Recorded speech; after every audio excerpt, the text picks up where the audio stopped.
Good afternoon to all. आज हमने राजनीति शास्त्र एवं अर्थशास्त्र यानी पॉलिटिकल साइंस जो है वो इकोनॉमिक्स के साथ कैसे कनेक्टेड है ये पढ़ना है। तो हम ये देखते हैं कि पॉलिटिकल साइंस में जो आरंभिक विद्वान हुए हैं, जैसे भारत की बात करें तो कौटिल्य हैं। कौटिल्य जिनको कि हम जानते हैं एक अर्थशास्त्री के रूप में। इसी तरह से एडम स्मिथ जो हैं वो भी पॉलिटिकल साइंस से संबंध रखते हैं और उनको हम एक अर्थशास्त्री के रूप में भी जानते हैं। तो एक लंबे समय तक यानी 19वीं शताब्दी तक पॉलिटिकल साइंस और अर्थशास्त्र को एक ही समझा जाता था। 19वीं सदी के मध्य में इनमें भिन्नता देखने को मिली और 20वीं शताब्दी में दोनों जो हैं अलग अलग विषयों के रूप में पढ़े जाने लगे। अब हम बात करते हैं राजनीति शास्त्र की अर्थशास्त्र को देन। तो देखिए, हमने ये देखना है कि राजनीति शास्त्र की वजह से अर्थशास्त्र यानी इकोनॉमिक्स को क्या लाभ हुए हैं। तो पहला जो पॉइंट हम डिस्कस करने वाले हैं, राजनीतिक व्यवस्थाओं का आर्थिक जीवन पर प्रभाव। राजनीतिक व्यवस्थाएं यानी जो हमारी गवर्नमेंट है, जो हमारा राजनीतिक ढांचा है, वो इस तरह के कानून निर्मित करता है जिससे कि जो आर्थिक संस्थान है, व्यापार है, वो संभव हो पाए। आयात निर्यात के नियमों को निर्मित किया जाता है, उनको संचालित किया जाता है। सेकंड पॉइंट हमारा है राज्य तथा राज्य द्वारा नियंत्रित आर्थिक कार्य।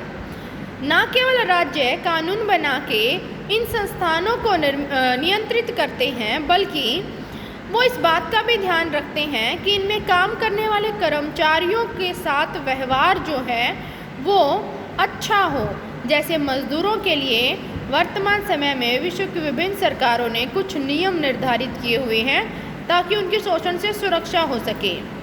साम्यवादी राष्ट्रों के द्वारा भी इस संदर्भ में विशेष कार्य किए गए हैं और साम्यवादी ही नहीं, पूंजीवादी और भारत जैसे विकासशील राष्ट्रों में भी आर्थिक नियंत्रित कार्य किए जा रहे हैं। अब है हमारा थर्ड पॉइंट। हमने जो ये डिस्कस कर लिया है कि राजनीति शास्त्र की अर्थशास्त्र को क्या देन है, अब हम डिस्कस करेंगे अर्थशास्त्र की राजनीति शास्त्र को क्या देन है। तो देखिए, अर्थशास्त्र जो है वो राजनीति शास्त्र से जुड़ा हुआ है, उसको अलग हम नहीं कर सकते। तो हम पहला पॉइंट डिस्कस करेंगे, आर्थिक व्यवस्थाएं राजनीतिक विचारधाराओं को प्रभावित करती है। मतलब जहाँ पर आर्थिक स्थिति अच्छी है उन्हीं के बेस पर राजनीतिक विचारधाराएं निर्मित होती हैं। जैसे मार्क्सवादी विचारधारा किस पर बेस्ड है कि मजदूरों के भले के लिए कार्य किए जाएं, पूंजीवाद खत्म कर दिया जाए। तो साम्यवादी विचारधारा उत्पन्न हुई। दूसरी तरफ वो विचारधारा जो कहती है कि राज्य को हस्तक्षेप नहीं करना चाहिए, जिससे व्यक्तिवाद और पूंजीवादी विचारधारा का निर्माण हुआ। तो आर्थिक तत्व ऐसा तत्व है जो विचारधाराओं का निर्माण करता है। सेकंड जो हमारा पॉइंट है वो है आर्थिक अवस्था राजनीतिक व्यवस्था को प्रभावित करती है। आर्थिक अवस्था अच्छी है तो राजनीतिक सहभागिता देखने को मिलेगी। आर्थिक व्यवस्था सही नहीं है तो राजनीति से दूरी देखने को मिलेगी। इसी आधार पर हम शासन तंत्रों को भी अलग अलग भागों में बांट सकते हैं, उनको समझ सकते हैं। कुलीन तंत्र की बात करें तो कुलीन तंत्र में कुछ धनी लोगों का शासन होता है। राजतंत्र राजा का शासन। तो इस तरह से लोकतंत्र में हम क्या देखते हैं कि आर्थिक संसाधनों को सभी तक पहुंचाया जाता है, यानी सभी के विकास के लिए कार्य किए जाते हैं। तो आर्थिक जो अवस्था है वो राजनीतिक व्यवस्था को स्पष्ट करती है। थर्ड पॉइंट है हमारा, अर्थव्यवस्था राज्य की नीतियों को प्रभावित करती है। अर्थव्यवस्था अगर अच्छी है तो हम लंबी योजनाएं बना सकते हैं और उन योजनाओं को सफल भी कर सकते हैं। पर अगर हमारे पास पैसे की कमी है तो हम किस तरह की आर्थिक योजनाएं बना पाएंगे और ना ही वो योजनाएं सफल ही हो पाएंगी। हमारा नेक्स्ट पॉइंट है, आर्थिक समानता राजनीतिक स्वतंत्रता को प्रभावित करती है। अगर हमारे देश में लोगों में आर्थिक समानता है, आर्थिक समानता से तात्पर्य है कि सभी के पास इतनी निर्धारित धनराशि जीवन यापन के लिए है कि उनकी जो मूल आवश्यकताएं हैं वो पूरी हो सकती हैं, तो वहीं पर राजनीतिक स्वतंत्रता निर्मित हो सकती है। यानी लोग खुल के अपने अधिकारों का प्रयोग करेंगे, राजनीतिक अधिकारों और कर्तव्यों को समझेंगे। नेक्स्ट है हमारा आर्थिक संपन्नता अंतर्राष्ट्रीय स्तर पर सम्मान को बढ़ाती है। मतलब क्या है इस बात का? आप देखिए कि अमेरिका आर्थिक रूप से संपन्न है, महाशक्ति है, इसीलिए पूरा विश्व उसकी बात को बड़े ध्यान से सुनता है। वहाँ हुई एक एक घटना का प्रभाव हम विश्व पर आसानी से देख सकते हैं। वो क्यों महाशक्ति कहला रहा है? क्योंकि वो आर्थिक रूप से संपन्न है। तो ये थे वो पॉइंट जो बताते हैं कि अर्थशास्त्र की राजनीति शास्त्र को क्या देन है। अब आगे हम डिस्कस करेंगे राजनीति शास्त्र एवं अर्थशास्त्र में भिन्नता, difference between political science and economics. देखिए, हमने दोनों की देन तो पढ़ ली हैं। अब हम ये जानेंगे कि दोनों में भिन्नता क्या क्या है। तो हम नेक्स्ट पेज पर चलते हैं।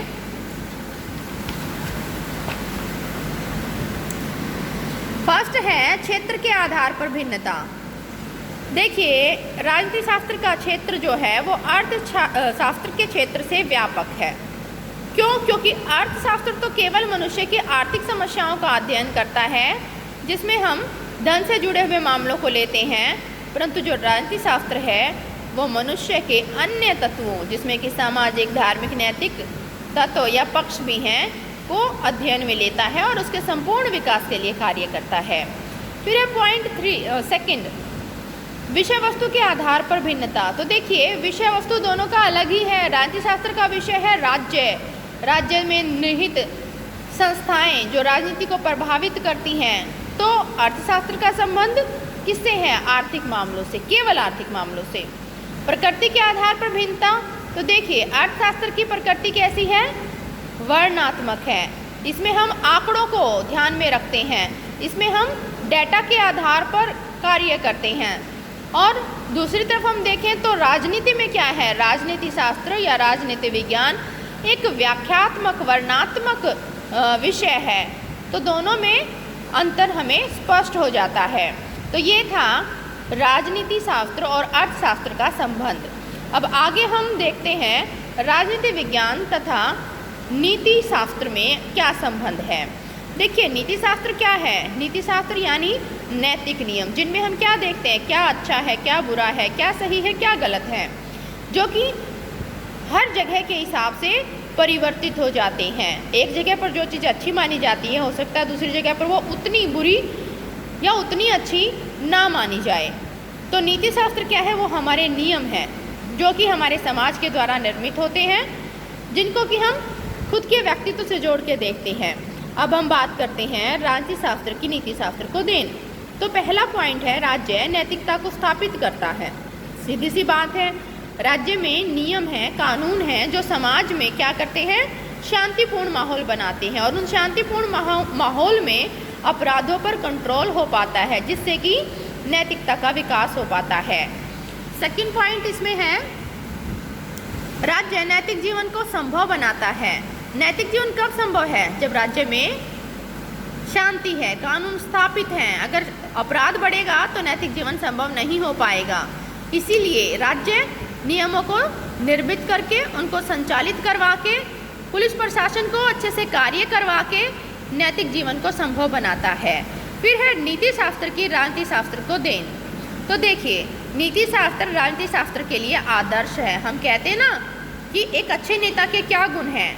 अब जो अच्छे नेता के गुण हैं वो कहाँ से आए हैं? वो नीति शास्त्र से ही आए हैं कि उसका व्यक्तित्व प्रभावी होना चाहिए, उसका जो चरित्र है वो शुद्ध होना चाहिए, साफ होना चाहिए, दूसरों को प्रभावित करने वाला होना चाहिए। ये सब कहाँ से आया है? नीति शास्त्र से आया है। सेकंड पॉइंट है, राजनीति शास्त्र राज्य के कानूनों को प्रभावित करता है।